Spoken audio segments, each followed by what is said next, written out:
കൂട്ടുകാരെ, എല്ലാവർക്കും നിജോസ് വേൾഡിൻ്റെ പുതിയൊരു വീഡിയോയിലേക്ക് സ്വാഗതം. എല്ലാവരും സുഖമായിട്ടിരിക്കുന്നെന്ന് വിശ്വസിക്കുന്നു. ഞങ്ങളിവിടെ സുഖമായിട്ടിരിക്കുകയാണ്. അപ്പോൾ എല്ലാവരും സന്തോഷത്തോടെയും ആരോഗ്യത്തോടെയും ഒക്കെ ഇരിക്കുക കേട്ടോ. നിങ്ങൾ എളുപ്പത്തിൽ പ്രഗ്നൻ്റ് ആകാൻ ആഗ്രഹിക്കുന്നുണ്ടെങ്കിൽ നിങ്ങളുടെ പ്രഗ്നൻസി സ്റ്റാർട്ട് ചെയ്ത് തുടങ്ങുന്ന സമയം മുതൽ എസ്പെഷ്യലി നമ്മുടെ ഓവുലേഷൻ കഴിഞ്ഞിട്ടുള്ള സമയങ്ങളിലൊക്കെ കംപ്ലീറ്റ് ആയിട്ട് അവോയ്ഡ് ചെയ്യേണ്ട 3 കാര്യങ്ങളെ പറ്റിയിട്ടാണ് ഇന്നത്തെ വീഡിയോയിൽ സംസാരിക്കുന്നത് കേട്ടോ. അപ്പോൾ നമുക്കിത് എന്തൊക്കെയാണെന്ന് നോക്കാം. വീഡിയോ നമുക്ക് സ്റ്റാർട്ട് ചെയ്യാം. നമ്മൾ എളുപ്പത്തിൽ പ്രഗ്നന്റ് ആകാനായിട്ട് എന്തെല്ലാം ഫാക്ടേഴ്സ് ഡിപ്പെൻഡ് ചെയ്യും എന്ന് ചോദിച്ചു കഴിഞ്ഞാൽ അതിൽ ഏറ്റവും ഇമ്പോർട്ടന്റ് ആയിട്ട് വരുന്നതാണ് നമ്മുടെ ലൈഫ് സ്റ്റൈലിൽ വരുന്ന ചേഞ്ചും നമ്മുടെ ഡയറ്റിൽ വരുന്ന വ്യത്യാസങ്ങളുമൊക്കെ. ഇത് നമ്മളുടെ പ്രഗ്നൻസിയെ ഒരുപാട് അഫക്ട് ചെയ്യുന്ന കാര്യങ്ങളാണ്. ഏകദേശം പ്രഗ്നൻസി ട്രൈ ചെയ്ത് വെക്കുന്നവർ അവരുടെ ഭക്ഷണ രീതികളിൽ വരുത്തുന്ന വ്യത്യാസങ്ങൾ പലതും കൊണ്ടും പ്രഗ്നൻസി നീണ്ടുപോകുന്ന ആളുകളുണ്ട്. ഒരുപാട് തവണ ഗൈനക്കോളജിസ്റ്റിനെയും ഇൻഫെർട്ടിലിറ്റി സ്പെഷ്യലിസ്റ്റിനെയും IUI പോലുള്ള ട്രീറ്റ്മെന്റ്സും ഒക്കെ ചെയ്യേണ്ടി വരുന്ന ഒരുപാട് പേരുണ്ട്. അപ്പോൾ നിങ്ങൾ പ്രഗ്നൻസി ട്രൈ ചെയ്യുന്നുണ്ടെങ്കിൽ ഈ 3 കാര്യങ്ങൾ മസ്റ്റ് ആയിട്ട് നിങ്ങൾ ശ്രദ്ധിക്കണം. അതിലെ ഏറ്റവും ആദ്യത്തെ ഒരു കാര്യം എന്ന് പറയുന്നത് നമ്മൾ കഴിക്കുന്ന ഭക്ഷണത്തിൽ ഏറ്റവും ഇമ്പോർട്ടന്റ് ആയിട്ടുള്ള മുട്ട കഴിച്ചിട്ട് നമുക്ക് എളുപ്പത്തിൽ പ്രഗ്നന്റ് ആകാനായിട്ട് സാധിക്കും. നിങ്ങൾ ഈ പ്രഗ്നൻസി ട്രൈ ചെയ്യുന്നുണ്ടെങ്കിൽ ഈ വീഡിയോ സ്കിപ്പ് ചെയ്യാതെ നിങ്ങൾ കേൾക്കുക കേട്ടോ. മുട്ടയിൽ ധാരാളം പ്രോട്ടീൻ ഉണ്ട്, അമിനോ ആസിഡ് ഉണ്ട്. ഇതെല്ലാം തന്നെ നമ്മുടെ കുഞ്ഞിന്റെ ഗ്രോത്തിനും ഡെവലപ്മെന്റിനും അതുപോലെ ഇപ്പൊ നിങ്ങൾ പ്രഗ്നൻസി ട്രൈ ചെയ്യുന്നുണ്ടെങ്കിൽ നിങ്ങൾക്ക് ഓവുലേഷൻ നടക്കാനായിട്ടും ഒക്കെ ഒരുപാട് സഹായിക്കുന്നതാണ്. ഇതിലടങ്ങിയിട്ടുള്ള omega-3 കുഞ്ഞിന്റെ ബ്രെയിൻ ഡെവലപ്മെന്റിനും മറ്റുള്ള വളർച്ചയ്ക്കും ഒക്കെ ഒരുപാട് ഇമ്പോർട്ടൻസ് വഹിക്കുന്ന ഒന്നാണ്. ഒരു ദിവസം ഒരു മുട്ടയെങ്കിലും ചുരുങ്ങിയത് നിങ്ങൾ കഴിച്ചു കഴിഞ്ഞാൽ നിങ്ങൾക്ക് എളുപ്പത്തിൽ പ്രഗ്നന്റ് ആകാനായിട്ട് സാധിക്കും. എന്നാൽ പ്രോപ്പർ ആയിട്ടുള്ള വേയിലൂടെ അല്ലാതെ നിങ്ങൾ മുട്ട എടുത്തു കഴിഞ്ഞാൽ നിങ്ങൾക്ക് മിസ്കാരേജ് ഉണ്ടാവുന്നതിനും സ്റ്റിൽ ബർത്ത് ഉണ്ടാവുന്നതിനും ജനിക്കുന്ന കുഞ്ഞിന് ബർത്ത് ഡിഫക്റ്റ് ഉണ്ടാവുന്നതിനും അത് കാരണമാവുന്നു. അതെങ്ങനെയാണെന്ന് നമുക്ക് നോക്കിയാലോ.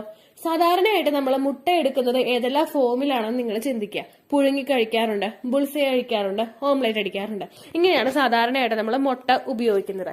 ഇതില് ബുൾസൈ നമ്മൾ എടുക്കുമ്പോഴോ അതല്ലെങ്കിൽ നിങ്ങൾ പുഴുങ്ങിയിട്ട് മുട്ട എടുക്കുമ്പോഴോ അത് ഫുള്ളായിട്ട് കുക്ക്ഡ് ആയിട്ടില്ലെങ്കിൽ, അതായത് അതിന്റെ മഞ്ഞ ഒന്ന് സ്റ്റേബിൾ ആയി നിൽക്കുന്ന പൊസിഷനിലാവാതെ ഇങ്ങനെ ഒഴുകി നടക്കുന്ന പൊസിഷനിലാണെങ്കിൽ അത് അണ്ടർ കുക്ക്ഡ് ആയിട്ടുള്ള എഗ് ആണ്.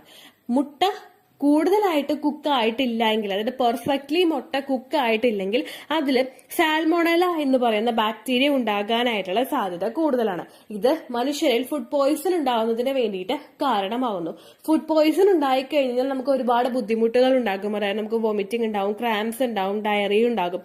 എന്നാൽ നമ്മൾ തുടർച്ചയായിട്ട് ഇങ്ങനെ മുട്ട പുഴുങ്ങി കഴിക്കുമ്പോഴേക്കും അത് വേകാത്ത ഫുള്ളി കുക്ക്ഡ് ആവാത്ത മുട്ടയാണ് നമ്മൾ കഴിക്കുന്നതെങ്കിൽ, അല്ലെങ്കിൽ ബുൾസൈ കൂടുതലായിട്ട് പ്രിഫർ ചെയ്യുന്നവരാണ് നിങ്ങളെങ്കിൽ അത് കണ്ടിന്യൂസ് ആയിട്ട് എടുക്കുന്നത് നിങ്ങൾക്ക് കുഞ്ഞിന് ബർത്ത് ഡിഫക്റ്റ് ഉണ്ടാവുന്നതിന് കാരണമാകുന്നു. അത് മാത്രമല്ല പ്രീടേം ബർത്ത് ഉണ്ടാവുന്നതിനും, അതായത് നമ്മുടെ വയറ്റിൽ വെച്ച് തന്നെ നേരത്തെ തന്നെ പ്രസവം, ഡ്യൂ ഡേറ്റിനേക്കാളും മുൻപ് തന്നെ പ്രസവം ഉണ്ടാവുന്നതിനും ചില കേസുകളിൽ ചിലർക്ക് മിസ്കാരേജ് ഉണ്ടാവുന്നതിനും അത് കാരണമാവുന്നു. അപ്പോ ആ ഒരു മിസ്റ്റേക്ക് നിങ്ങൾ ഒട്ടും തന്നെ ചെയ്യാതിരിക്കുക കേട്ടോ. രണ്ടാമതായിട്ട് നിങ്ങൾ ശ്രദ്ധിക്കേണ്ട കാര്യം, മുട്ട കഴിക്കുന്നതോടൊപ്പം തന്നെ നമ്മൾ കഴിക്കുന്ന ഏറ്റവും കൂടുതൽ ന്യൂട്രിയൻസ് ഉള്ള ഒന്നാണ് പാല് എന്ന് പറയുന്നത്. ഒരുപാട് വിറ്റമിൻസ് അടങ്ങിയിട്ടുള്ളതാണ് പാൽ എന്ന് പറയുന്നത്. നമുക്ക് ഏറ്റവും കൂടുതൽ ഒരു ഡയറ്റിൽ ഇംപ്രൂവ്മെന്റ് വേണമെന്ന് ആഗ്രഹിക്കുന്ന ഒരാൾക്ക് അക്സെപ്റ്റ് ചെയ്യാൻ പറ്റുന്ന അല്ലെങ്കിൽ അവരുടെ ഡയറ്റിൽ കൊണ്ടുവരാൻ പറ്റുന്ന ഒരു ചേഞ്ചസ് ആണ് പാല് കുടിക്കുക എന്നുള്ളത്. ഈ പാലില് കാൽസ്യം ഉണ്ട്, വിറ്റമിൻ ഡി ഉണ്ട്, പ്രോട്ടീൻ ഉണ്ട്, ഫോസ്ഫറസ് ഉണ്ട്, വിറ്റമിൻ എ ഉണ്ട്, വിറ്റമിൻ ബി ഉണ്ട്.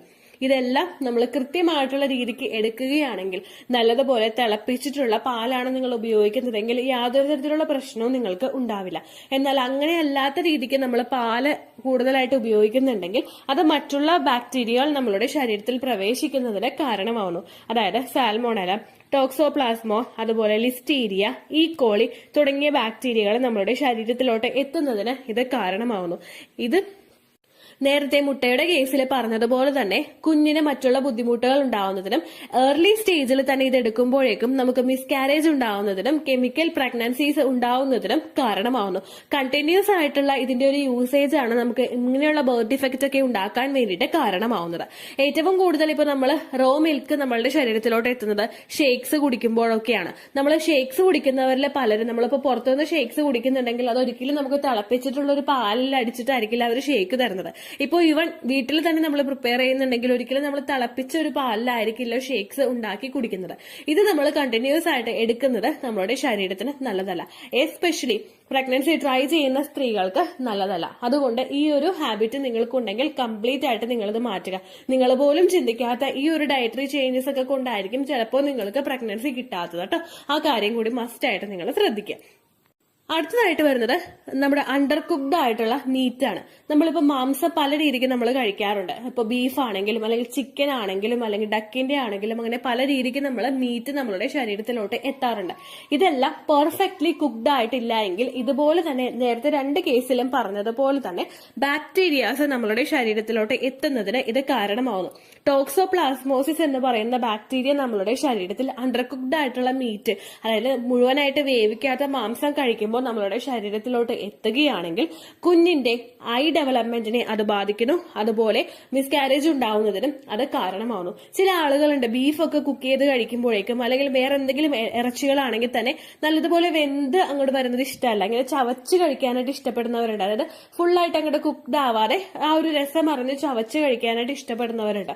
ശരിക്കും അങ്ങനെയുള്ള രീതിക്കൊക്കെ നമ്മളെ മീറ്റ് കഴിച്ചു കഴിഞ്ഞു കഴിഞ്ഞാൽ അതും ഇത്തരത്തിലെ ബാക്ടീരിയാസ് ഫോം ചെയ്യുന്നതിന് കാരണമാവുന്നു. ഇവൻ നമ്മുടെ വീട്ടിലാണെങ്കിൽ പോലും നമ്മൾ ഫുള്ളി കുക്ക്ഡ് അല്ലാത്ത രീതിക്ക് കഴിക്കുന്നത് മിസ്കാരേജ് ഉണ്ടാവുന്നതിന് സാധ്യത വർദ്ധിപ്പിക്കുന്നു. ഇപ്പൊ നമ്മൾ ഒരുപാട് ന്യൂസസ് കേൾക്കുന്നില്ലേ, കുഴിമന്തി കഴിക്കുന്നതുകൊണ്ടും ഷവർമ കഴിക്കുന്നതുകൊണ്ടും ഒക്കെ നമുക്ക് ആളുകളുടെ ജീവൻ നഷ്ടപ്പെടുന്നു, ഒരുപാട് പേര് ഹോസ്പിറ്റലിലാവുന്നു, ഇങ്ങനെയുള്ള ന്യൂസസ് നിങ്ങൾ കേൾക്കുന്നുണ്ടാവുമല്ലോ. അതുപോലെ തന്നെയാണ് ഈ ഒരു സിറ്റുവേഷനിൽ നമുക്കും സംഭവിക്കുന്നത്. നമ്മൾ വീട്ടിൽ ചെയ്യുന്ന മിസ്റ്റേക്സും നമ്മൾ പുറത്തുപോയി ഭക്ഷണം വാങ്ങിച്ച് കഴിക്കുമ്പോൾ ചെയ്യുന്ന പല മിസ്റ്റേക്സും കൊണ്ട് നമുക്ക് പ്രഗ്നൻസി നഷ്ടമായി പോകുന്നതിന് അത് കാരണമാവുന്നുണ്ട് കേട്ടോ. അപ്പൊ ഈ 3 കാര്യങ്ങളും നിങ്ങൾ മസ്റ്റ് ആയിട്ട് ശ്രദ്ധിക്കുക. മുട്ട ചുരുങ്ങിയത് നിങ്ങൾ പുഴുങ്ങിയെടുക്കുന്നുണ്ടെങ്കിൽ ഒരു 5 to 10 മിനിറ്റ്സ് എങ്കിലും നല്ലതുപോലെ അത് വെന്തിട്ടുണ്ട് എന്നുള്ള കാര്യം നിങ്ങൾ ഉറപ്പുവരുത്തിയതിനു ശേഷം ഉപയോഗിക്കുക കേട്ടോ. സ്ത്രീകളിൽ മാത്രമല്ല ഇത് ബാധകമായിട്ടുള്ളത്. സ്ത്രീകളിൽ ഓവുലേഷൻ കഴിഞ്ഞിട്ടുള്ള സമയങ്ങൾ നമ്മൾ കൂടുതലായിട്ട് ശ്രദ്ധിക്കുന്നതോടൊപ്പം തന്നെ പുരുഷന്മാരിലും ഈ കാര്യം നിങ്ങൾ ശ്രദ്ധിക്കുക. കാരണം കൃത്യമായിട്ട് ഗ്രോത്തും ക്വാളിറ്റിയും ഉള്ള ഒരു സെമൻ ഉണ്ടെങ്കിൽ അവിടെ പ്രഗ്നൻസി നമുക്ക് പോസിബിൾ ആവുകയുള്ളൂ. പുരുഷന്മാരും ഇത്തരത്തിൽ ബുൾസൈ ഇഷ്ടപ്പെടുന്നവരുണ്ടെങ്കിൽ അല്ലെങ്കിൽ ഷേക്സ് ഒരുപാട് കുടിക്കുന്നവരുണ്ടെങ്കിൽ അല്ലെങ്കിൽ മാംസം നമ്മൾ കൂടുതൽ ഷവർമ പോലുള്ള ഭക്ഷണങ്ങൾ പുറത്തുനിന്ന് മേടിച്ച് കൂടുതൽ കഴിക്കുന്നുണ്ടെങ്കിൽ അങ്ങനെയുള്ള ആളുകളും ഈ കാര്യങ്ങൾ മസ്റ്റ് ആയിട്ട് ശ്രദ്ധിക്കുക കേട്ടോ. എസ്പെഷ്യലി സ്ത്രീകളാണെങ്കിൽ ഓവുലേഷൻ കഴിഞ്ഞിട്ടുള്ള സമയങ്ങളിൽ 100% ഇത് അവോയ്ഡ് ചെയ്യുക കേട്ടോ. ഇത്രയും കാര്യങ്ങളും കൂടി ശ്രദ്ധിച്ചു കഴിഞ്ഞാൽ നമുക്ക് ഡയറ്ററിയിൽ വരുന്ന മാറ്റങ്ങൾ കൊണ്ട് എളുപ്പത്തിൽ പ്രഗ്നൻസി കിട്ടാൻ വേണ്ടിയിട്ട് അത് സഹായിക്കും. അത്രയേ ഉള്ളൂ വീഡിയോ. യൂസ്ഫുൾ ആയി കാണുമെന്ന് വിശ്വസിക്കുന്നു. യൂസ്ഫുൾ ആവുന്നുണ്ടെങ്കിൽ ലൈക്ക് ചെയ്യുക, ഫ്രണ്ട്സിനൊക്കെ ഷെയർ ചെയ്ത് കൊടുക്കുക കേട്ടോ. എന്തെങ്കിലും സംശയം ഉണ്ടെങ്കിൽ നിങ്ങൾ കമന്റ്സിൽ ചോദിക്കുക. പണ്ടത്തെ വീഡിയോയ്ക്ക് കമന്റ്സ് ഇടുന്നവർക്ക് റിപ്ലൈ ലഭിക്കുന്നില്ലെങ്കിൽ ലേറ്റസ്റ്റ് ആയിട്ട് ഞാൻ ഏത് വീഡിയോ ആണ് അപ്ലോഡ് ചെയ്യുന്നത് അതിന് താഴെ കമന്റ് ഒന്ന് കോപ്പി പേസ്റ്റ് ചെയ്യാനായിട്ട് ശ്രദ്ധിക്കുക കേട്ടോ. അതുപോലെ ഓവുലേഷൻ ഡേറ്റ് കാൽക്കുലേറ്റ് ചെയ്ത് തരാനായിട്ട് റിക്വസ്റ്റ് ചെയ്യുന്ന ആളുകൾ എത്രയാണോ സൈക്കിൾ ലെങ്ത് അത് മെൻഷൻ ചെയ്യാനായിട്ട് ശ്രദ്ധിക്കുക. സൈക്കിൾ ലെങ്ത് എന്നതുകൊണ്ട് ഉദ്ദേശിച്ചത് ഓരോ മാസവും എത്ര ദിവസം കൂടുമ്പോഴാണോ ബ്ലീഡിങ് വരുന്നത് അതാണ് സൈക്കിൾ ലെങ്ത്. കഴിഞ്ഞ മാസം ഒരു 8-ാം തീയതിയാണ് ബ്ലീഡിങ് ആയതെങ്കിൽ ഈ മാസം 6-ാം തീയതിയാണ് ബ്ലീഡിങ് ആയതെങ്കിൽ കഴിഞ്ഞ മാസം 8-ാം തീയതി മുതൽ ഈ മാസം 6-ാം തീയതി വരെ എത്ര ദിവസമുണ്ടോ അത് കാലണ്ടറിൽ എണ്ണി തിട്ടപ്പെടുന്നതാണ് നിങ്ങളുടെ സൈക്കിൾ ലെങ്ത്. സൈക്കിൾ ലെങ്ത് നമ്മൾ കൃത്യമായിട്ട് കാൽക്കുലേറ്റ് ചെയ്യുകയാണെങ്കിൽ ഓവുലേഷൻ ഡേറ്റ് എളുപ്പത്തിൽ കണ്ടുപിടിക്കാൻ വേണ്ടിയിട്ട് ഒരുപാട് ആപ്ലിക്കേഷൻസും ഒരുപാട് ഓൺലൈൻ ആയിട്ടുള്ള വെബ്സൈറ്റുകളും ഇന്ന് നമുക്ക് അവൈലബിൾ ആണ്. പ്ലേ സ്റ്റോറിൽ പോയിട്ട് ഓൺലൈൻ ഓവുലേഷൻ ട്രാക്കർ എന്ന് ടൈപ്പ് ചെയ്ത് കഴിഞ്ഞാൽ നിങ്ങൾക്ക് അതുമായിട്ട് ബന്ധപ്പെട്ടിട്ടുള്ള ആപ്ലിക്കേഷൻസ് കിട്ടും. അത് പറ്റുന്നില്ല എങ്കിൽ ഗൂഗിളിൽ പോയിട്ട് ഓൺലൈൻ ഓവുലേഷൻ കാൽക്കുലേറ്റർ എന്ന് ടൈപ്പ് ചെയ്ത് കഴിഞ്ഞാൽ അതുമായിട്ട് ബന്ധപ്പെട്ടിട്ടുള്ള വെബ്സൈറ്റുകൾ നിങ്ങൾക്ക് കിട്ടും. അതിൽ നിങ്ങളുടെ ലാസ്റ്റ് മന്തിലെ മെൻസ്ട്രേഷൻ്റെ ഡേറ്റും ഒപ്പം ഞാൻ ഈ പറഞ്ഞ രീതിക്ക് നിങ്ങൾ കാൽക്കുലേറ്റ് ചെയ്യുന്ന സൈക്കിൾ ലെങ്ത്തും എൻ്റർ ചെയ്ത് കൊടുക്കുകയാണെങ്കിൽ നിങ്ങൾക്ക് കൃത്യമായിട്ട് ഓവുലേഷൻ ഡേറ്റ് കണ്ടുപിടിക്കാനായിട്ട് സാധിക്കും. ഫെർട്ടൈൽ ടൈം പീരീഡും നിങ്ങൾക്ക് കിട്ടും. അതായത് എത്ര ദിവസം മുതൽ കോൺടാക്ട് ചെയ്ത് തുടങ്ങിക്കഴിഞ്ഞാൽ നിങ്ങൾ പ്രഗ്നൻ്റ് ആകും എന്നുള്ളൊരു ഡേറ്റും നിങ്ങൾക്ക് പ്രോപ്പറായിട്ട് കിട്ടും കേട്ടോ. ഇത് കാൽക്കുലേറ്റ് ചെയ്യുന്ന സമയത്ത് സൈക്കിൾ ലെങ്ത് കാൽക്കുലേറ്റ് ചെയ്യുന്ന സമയത്ത് നിങ്ങളുടെ ആ ഒരു കലണ്ടറിൽ നോക്കി തന്നെ നിങ്ങൾ കാൽക്കുലേറ്റ് ചെയ്യുക. പല മാസങ്ങളിലും 30-31 ദിവസമുണ്ട്, അതുകൊണ്ടാണ് അങ്ങനെ പറഞ്ഞത്. ഒപ്പം നിങ്ങൾക്ക് ബ്ലീഡിങ് തുടങ്ങിയ ദിവസത്തിന് വേണം നിങ്ങൾ ഡേ 1 ആയിട്ട് എടുക്കാൻ വേണ്ടിയിട്ട്. സ്പോട്ടിങ് തുടങ്ങിയ ദിവസത്തിനെ, അതായത് ചെറുതായിട്ട് ഡിസ്ചാർജ് പോയി തുടങ്ങിയ ദിവസത്തിനെ നിങ്ങൾ കൺസിഡർ ചെയ്യേണ്ട ആവശ്യം ഇല്ല കേട്ടോ. അപ്പോൾ ഇത്രയേ ഉള്ളൂ വീഡിയോ. അടുത്തൊരു വീഡിയോ ആയിട്ട് നമുക്ക് വീണ്ടും കാണാം. ബൈ.